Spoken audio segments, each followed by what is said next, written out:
मित्रांनो, हे आपलं गेवड्याचं शेत आहे आणि याशी तारकाठी ओढलेली आणि अतिशय डेव्हलप झालेला हा गेवडा आहे. परंतु प्रॉब्लेम एक असा आहे का ह्या शेतात काम करत असताना प्रामुख्याने खूप गारवा असतो. खाली ड्रीपवरती हा गेवडा आहे आणि मला सांगायचं तात्पर्य एक असंच आहे की या पिकामध्ये एकदम काळजीपूर्वक हाताळणी करत जा. या ठिकाणी साप आहे, तो असा ही सरी पूर्ण अशी 130 फूट लांब सरी. आणि हा आपला वाल गेवड्याचा जो प्लॉट आहे तो खूप छान पद्धतीनं डेव्हलप झालेला आहे.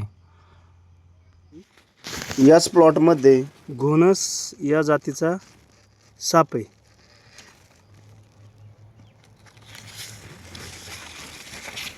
काय होतं माहिती आहे का, शेतकऱ्याच्या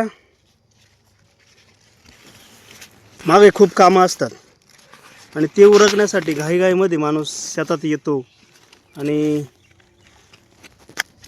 घाईघाईमध्ये कामं उरकत असतो.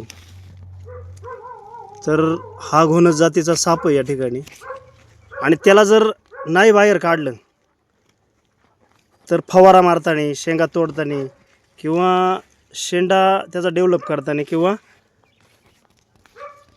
गुंडाळताना हा दंश करू शकतो. आणि घोणस या जातीचा सापाचा दंश झाल्याच्या नंतर परिस्थिती खूप अवघड होते. तर सर्वांनी सावधतेने याच्यात लक्षपूर्वक काम करावं. घोणस या जातीचा साप अतिशय विषारी म्हणून मानला जातो. लवकरात लवकर उपचार नाही झाला तर दगाफटकाही होऊ शकतो.